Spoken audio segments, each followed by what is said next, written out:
Hello, dear student. This is Dr. Agnes Kharat from MJV's Arts, Science and Commerce College, Surgana.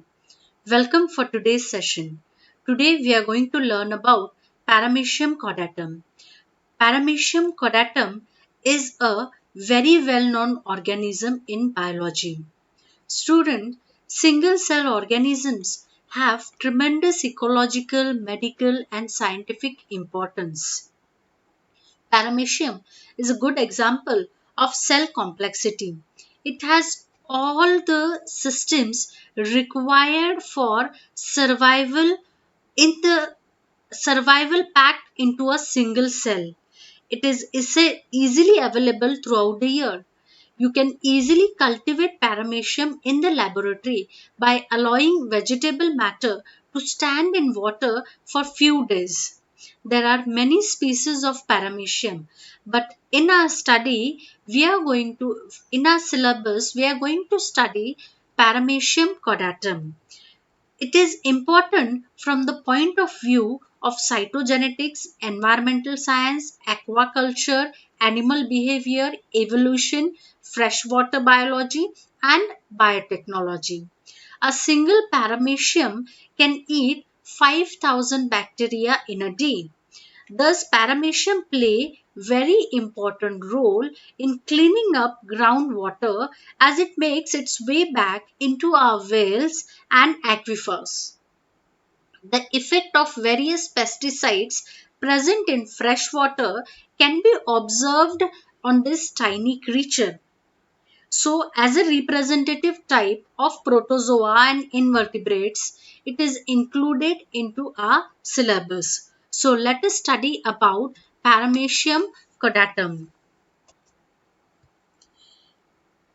At the outset, let us study systematic position of Paramecium caudatum.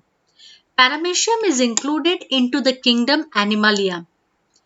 It is included in the phylum Protozoa as it is single cellular eukaryotic organism which is microscopic.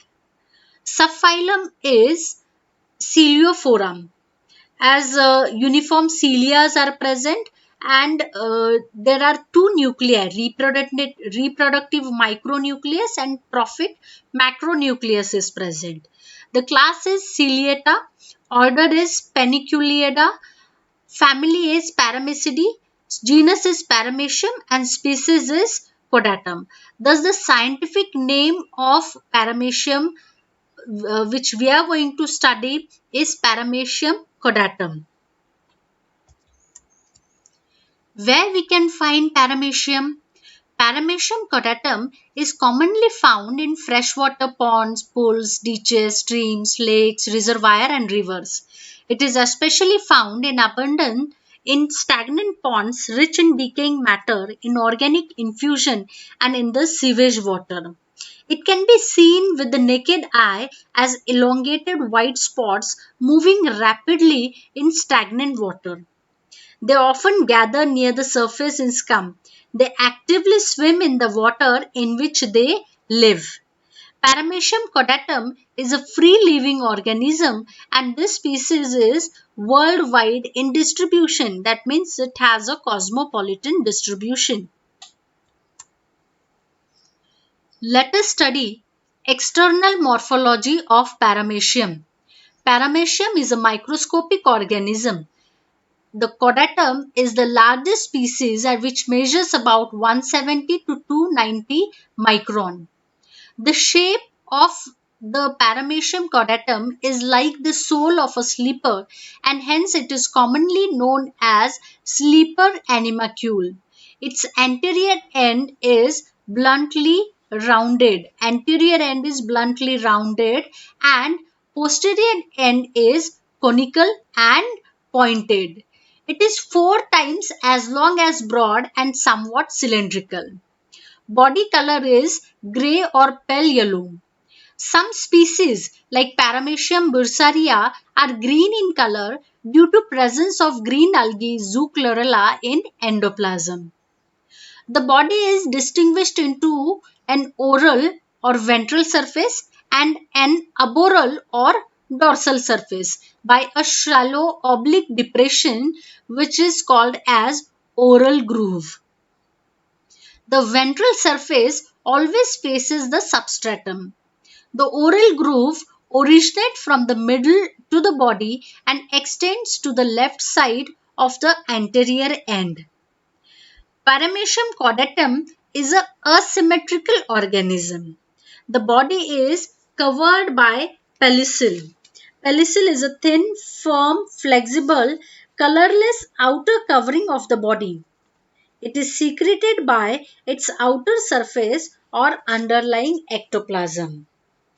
Cytoplasm is divided into endoplasm and ectoplasm. Ectoplasm is thin, non-granular and more viscous, homogeneous and hyaline. And endoplasm is more fluid and granular.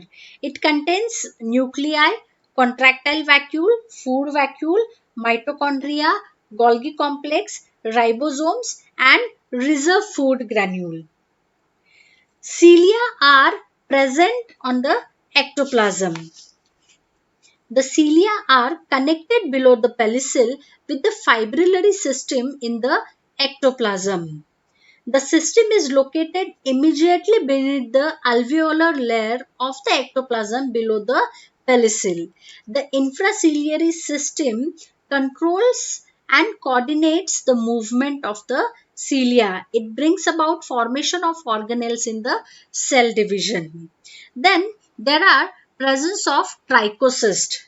These are spindle or rod-shaped oval bodies located in the ectoplasm, lying just within the outer cell membrane covering, and these are the encapsulated trichocysts, which are thread-like structures that fire upon contact with predators. The function of the trichocyst is believed to be defensive in nature. The trichocyst also functions to stabilize the cell during feeding. It may be reaction to injury. There are two nuclei present in paramecium.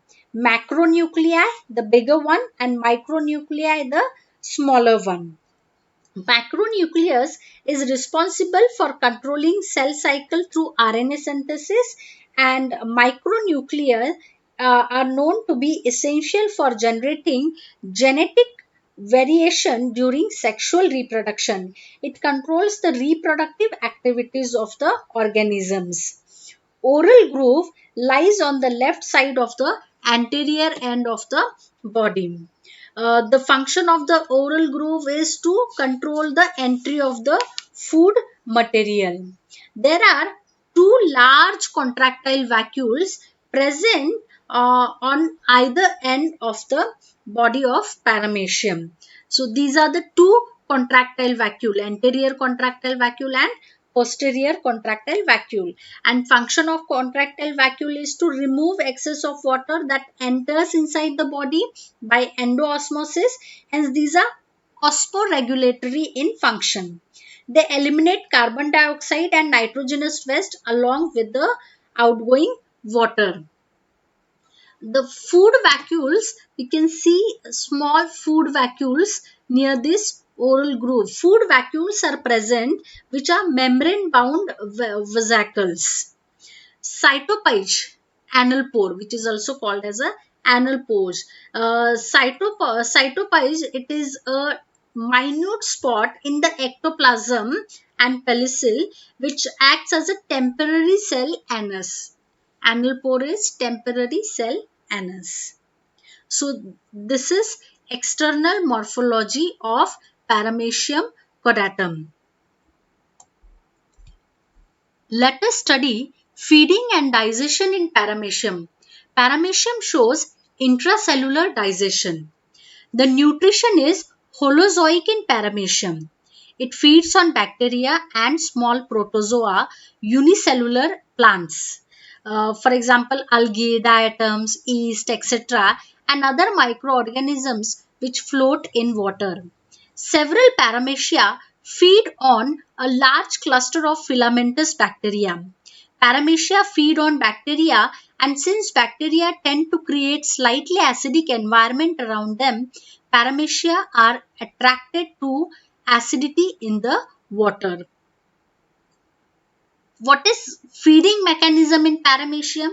Paramecium swims in search of a food material. It moves by the action of thousands of beating of cilia that covers its external surface. A definite cell mouth ingests the food particle.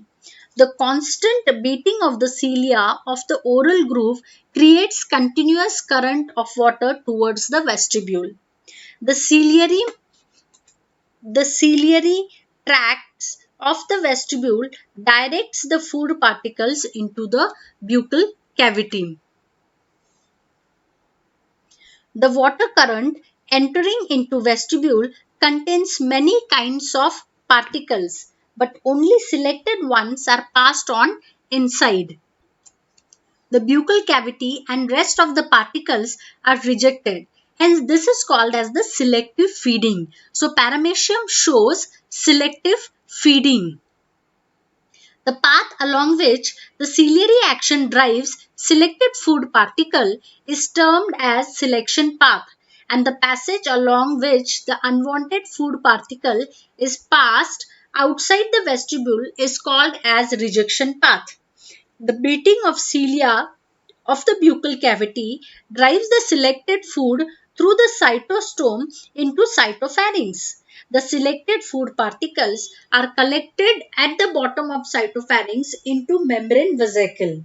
These vesicles then pinch off as food vacuoles into the endoplasm.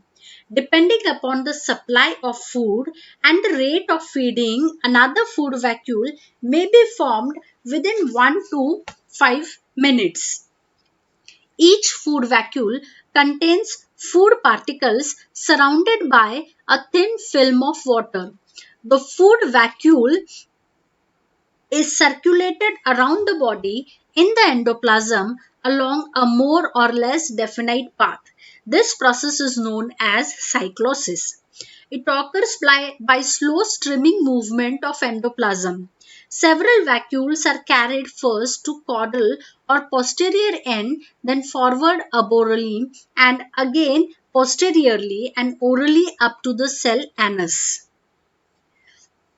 How digestion takes now? It takes place during the process of cyclosis. It proceeds first in alkaline, then acidic, and again in alkaline medium.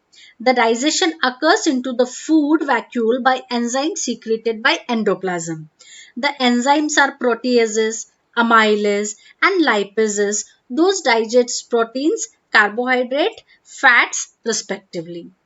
In acidic medium, the food particles become free, swollen, which are then digested by lysosomes. The digested food is then diffused into the endoplasm. Excess of nutrients are stored as in the form of glycogen and fat droplets.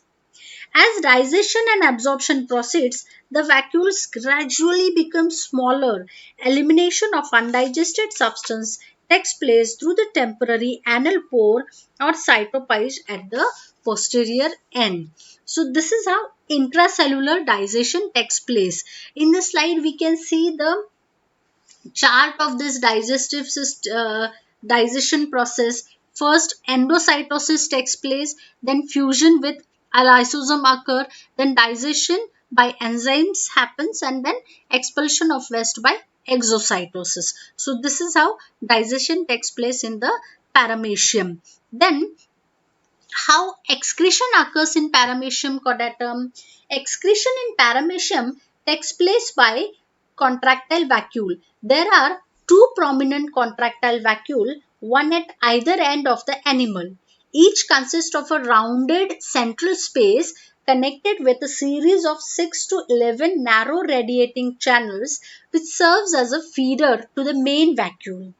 Nitrogenous waste products, excess of water, and carbon dioxide formed during the respiration slowly collect in the vacuoles through the feeding channel. Waste left in the food vacuole is excreted through the anal pore.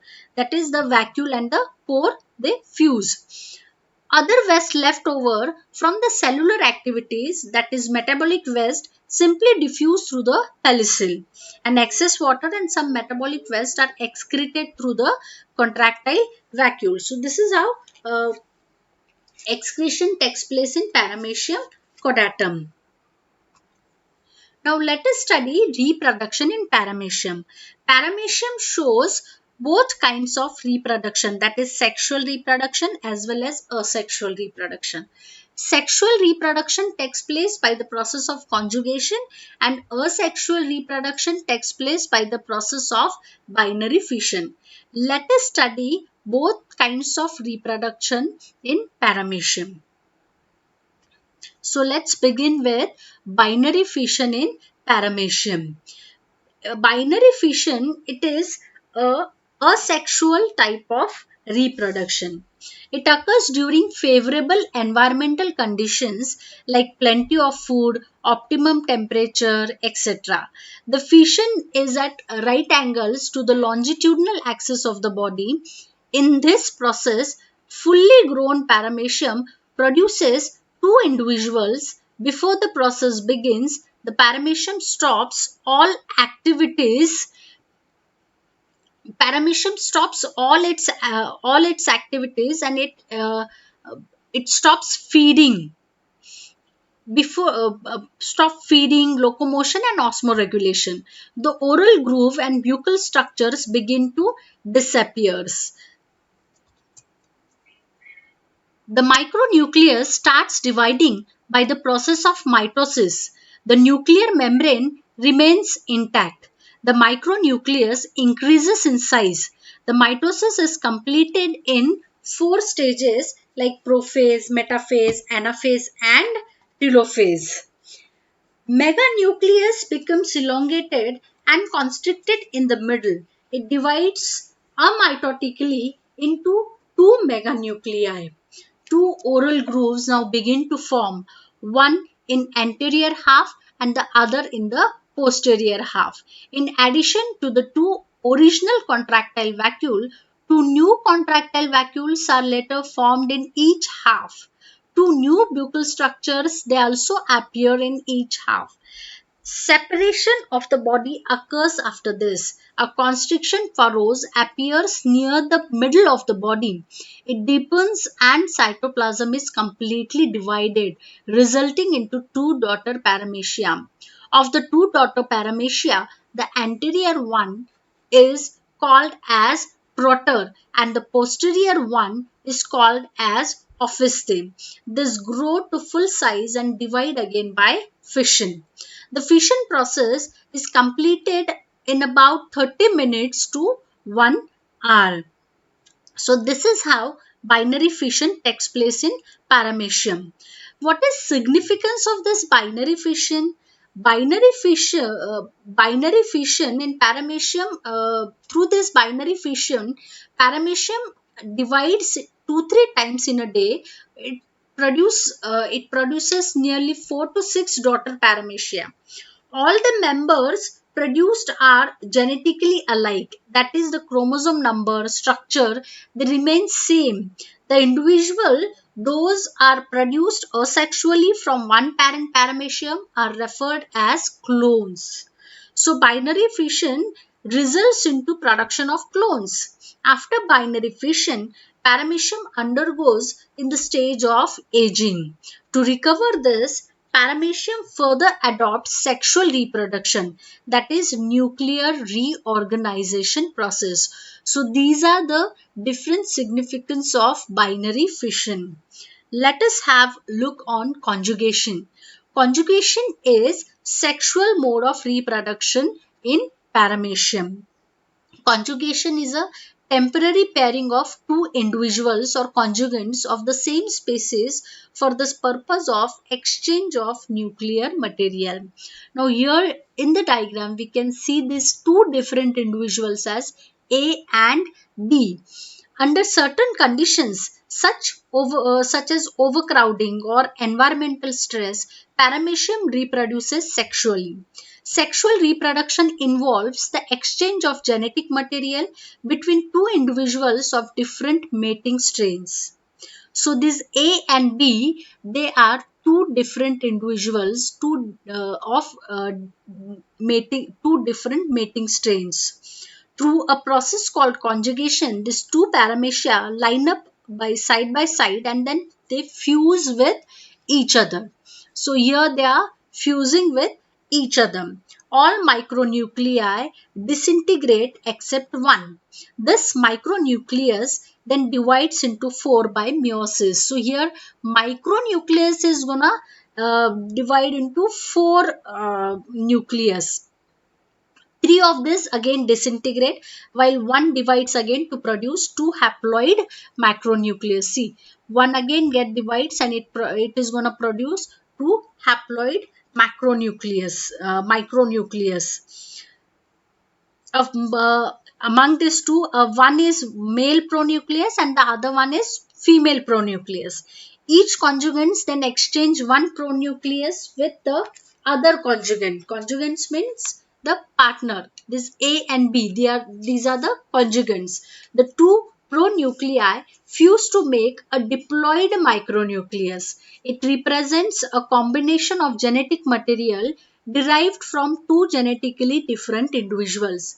The two conjugates then separate and are termed as X conjugant. Now, these separated conjugates are termed as what? X conjugates. In each X conjugants, the zygotic nucleus divides three times by mitosis to produce 8 nuclei. Four of these enlarge to become macronuclei and four becomes micronuclei. Three micronuclei disintegrate and go on their way in their watery environment. They begin again to produce multiple copies of themselves through asexual reproduction, asexual fission. So this is how conjugation takes place. The significance of conjugation are first significance is nuclear reorganization. During conjugation, the nuclear apparatus and the cytoplasm are reorganized and readjustment occurs between them. After repeated binary fission, the old meganucleus loses its potentialities in doing its various metabolic activities. It is replaced by a new meganucleus which brings renewed vigor and vitality to accelerate the metabolic activity. The second significance is hereditary variation. During binary fission, the nuclear material passes undergo unchanged onto the progeny. That is nuclear material, it goes on into the progeny without any change. So there is no change in genetic material. However, during conjugation, variations are inherited due to exchange of pronuclei. The third most significant or most important significance is rejuvenation. After repeated binary fission for several generations, the paramecium loses its vigor and enters into a period of physiological stress and senescence. The individual ceases to multiply, it reduces in size, degenerates in organization, and eventually it dies on. To avoid all these things, conjugation rejuvenates and revives the lost vigor. So these are the significance of conjugation. Thank you, student. Hope you understand today's lecture. If you have any doubt, you can contact me on my mail. Thank you very much and have a great day.